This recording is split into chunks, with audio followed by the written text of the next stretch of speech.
Nah, apa sih bahasa yang dipakai di Malaysia? Banyak orang Indonesia itu salah paham bahwa di Malaysia itu orang-orang menggunakan bahasa Malaysia. Tidak. Jadi di Malaysia itu kebanyakan orang itu sebenarnya pakai bahasa Inggris kalau misalnya di kantor atau di sekolah. Nah, untuk orang keturunan Cina, mereka biasanya menggunakan bahasa Mandarin atau bahasa daerah ya, misalnya bahasa Kanton kayak gitu atau bahasa-bahasa lokal Cina yang lain. Dan beberapa orang Melayu juga menggunakan bahasa Melayu atau mungkin bahasa Rujak. Jadi sebenarnya di Malaysia itu bahasa Malaysia itu sepertinya tidak terlalu digunakan ya menurutku ya, karena aku tuh pernah di sana sampai hampir 2 tahun ya, jadi aku tuh bolak-balik Indonesia Malaysia tuh sebenarnya lebih dari 2 tahun sih, banyak kali ya.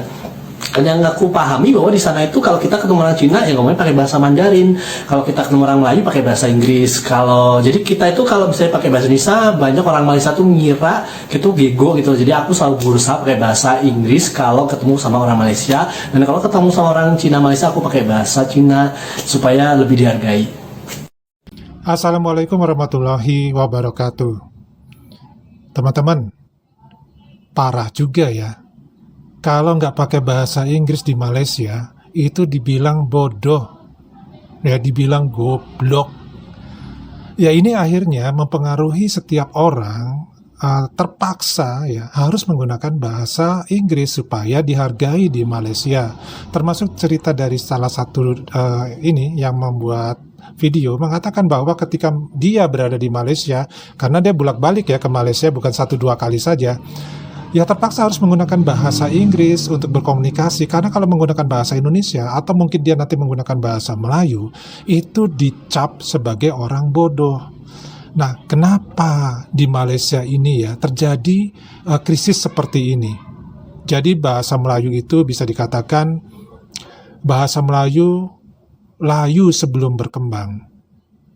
Mungkin ungkapan itu cocok ya. Nah, jadi di sini Pak Ade coba mencari jawaban mengenai hal ini berdasarkan temuan ataupun berdasarkan penelitian dari orang Malaysia sendiri, mengapa bahasa Melayu ini layu sebelum berkembang. Jadi ini bukan karena kata si A, kata si B, ataupun karena gosip atau karena halus saja ya. Nah, sumber yang beredar ini ataupun yang Pak Ade coba tampilkan ini adalah berasal dari unimap.edu.my. Ya, judulnya adalah Analisis Persepsi Generasi Z Terhadap Bahasa Melayu dari, nah ini tidak bersambung ya, jadi nanti coba teman-teman yang penasaran silakan saja kunjungi dari jurnal ini ya. Mudah-mudahan itu membantu untuk lebih mengenal bahasa Melayu, kenapa bahasa Melayu gagal di Malaysia ya. Nah, selanjutnya di sini Pak Ade coba ya untuk sedikit mengatakan ataupun membacakan ya mengenai kesimpulan dari jurnal tersebut ya. Persepsi bahasa Melayu seseorang itu tidak terbina dalam sekedar bergantung kepada tingkah laku diri orang itu sendiri. Hal ini umumnya turut dipengaruhi oleh faktor-faktor lain seperti adanya latar belakang dan hubungan sosial dari penutur tersebut di lingkungannya. Menurut Bandura, tahun 1986, seseorang itu belajar melalui memperhatikan, kemudian membaca perlakuan orang lain, dan membuat pengandaian umum tentang dunia. Bandura percaya bahwa perlakuan, kemudian pembolehan secara personal, dan lingkungan bersosialisasi itu akan mempunyai timbal balik. Ketiga elemen ini saling berkaitan dalam mempengaruhi perlakuan seseorang. Dalam konteks kajian ini, persepsi Gen Z merupakan elemen kognitif yang terbentuk daripada pengaruh latar belakang sosial mereka. Personal yang terbentuk daripadanya merupakan tindakan balasan dengan hubungan sosial itu pula, apabila ditonjolkan dalam masyarakat boleh menjadi model ya kepada orang lain untuk diikuti. Nah, kejadian-kejadian ini pastinya dapat dijelaskan menggunakan teori-teori yang sesuai. Melalui output kajian ini didapatkan kelunturan jati diri Gen Z terhadap bahasa Melayu juga disebabkan oleh pandangan negatif mereka terhadap bahasa Melayu. Melalui pengujian item jati diri mengenai peranan bahasa Melayu dalam proses pembangunan negara dapat menjadi suatu kajian. Mendapati ternyata 66,2% Gen Z mempunyai anggapan bahwa bahasa Melayu tidak penting dalam proses pembangunan negara. Hasil dari wawancara ini bisa diambil kesimpulan bahwa seperti ini. Rata-rata Gen Z mengambil kesimpulan adalah bukan tidak mau bercakap bahasa Melayu yang tak penting. Sebagai rakyat Malaysia, kita kenalah mahir berbahasa dalam bahasa Melayu.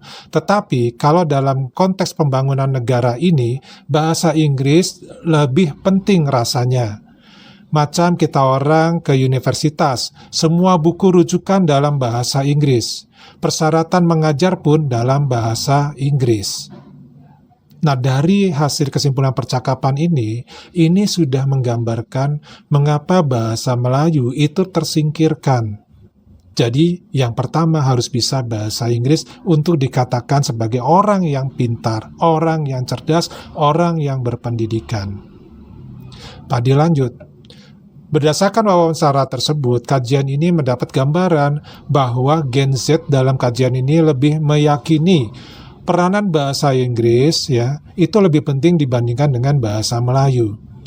Pandangan negatif ini adalah wujud akibat pengaruh dan perilaku peristiwa kebangsaan yang diterima oleh mereka.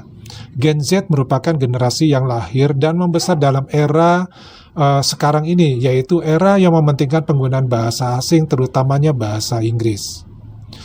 Kepentingan penggunaan bahasa Inggris dalam sistem pendidikan negara telah didedahkan oleh golongan Gen Z ini melalui dasar-dasar pemahamannya.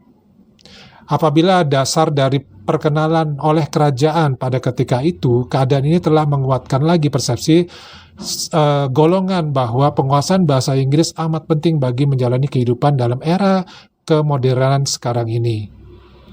Jadi, masalah penggunaan bahasa Inggris ini ternyata memang sudah didukung oleh kerajaan. Artinya, dalam sisi pendidikan, bahasa Inggris adalah bahasa yang menempati posisi pertama dibandingkan dengan bahasa Melayu. Begitu pula dalam peraturan-peraturan dan perundangan-perundangan di kerajaan, itu masih menggunakan bahasa Inggris, warisan dari penjajah imperialisme di Malaysia. Kepentingan menguasai bahasa Inggris untuk lebih memberdayakan tingkat saing diterapkan dalam generasi Z oleh orang tua mereka sejak kecil. Jadi orang-orang Gen Z ini meniru model yang dilakukan oleh orang tua mereka untuk menempatkan bahasa Inggris sebagai bahasa nomor satu di dalam bergaulan dan bersosialisasi. Nah, selain bahasa Inggris yang digunakan oleh mereka, tentu mereka akan mengajarkan juga bahasa yang lainnya seperti bahasa Jepang, kemudian bahasa Korea, kemudian juga mungkin bahasa yang lainnya untuk mengikuti perkembangan zaman guna mengikuti kemajuan di dalam negara di Malaysia itu sendiri. Tentu pemahaman ini berdampak semakin layunya bahasa Melayu di negerinya sendiri. Jadi bahasa Melayu ini jarang disiram oleh orang-orang di Melayu itu sendiri atau di Malaysia itu sendiri.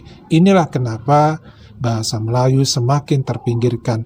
Dan hasil survei juga menunjukkan bahwa golongan Z yang berada di luar kota, di kota-kota pinggiran atau di pedesaan, ini pun sudah ikut menggunakan bahasa Inggris dalam pergaulannya, sehingga penggunaan bahasa campuran, yaitu bahasa rojak istilahnya, itu sudah sangat kental di dalam masyarakat Gen Z di perkampungan, selain juga di perkotaan. Jadi dari pandangan seperti ini, akhirnya penggunaan bahasa Inggris ini semangatnya semakin tinggi, terutama di kawasan kota.